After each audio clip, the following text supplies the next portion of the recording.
এটা ঠিক আছে। আর দুটা ক্লিপ নিয়ে যা। তো গাইজ এখন আমরা ইবোর্ড লাগাচ্ছি। তো এখন শুরু হবে কাজ। এই যে আমাদের তাপসদা, চ্যানেলের নামটা কি জানি না, ওয়েল্ডার তাপস। তো কাটিং টাটিং সব হবে, দাঁড়া ভেতর ভেতর করি। এই দেখো, এই লাগাচ্ছি সেফটি বেল। এখন লাগাবো। এই যে রাজু দাকে দেখো, আর ভিউটা দেখো। এই যে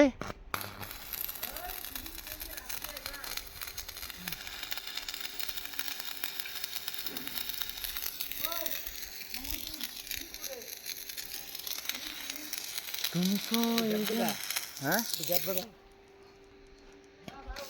কি করবেন, কষ্ট জীবন, কাজ করি সবাই লাগবে। এখানে পড়লেই শেষ। দেখো তো গাইস, তোমার জন্যই এত কিছু। তোমরা যদি পাশে না থাকেন তাহলে হবে না কিছু। তারা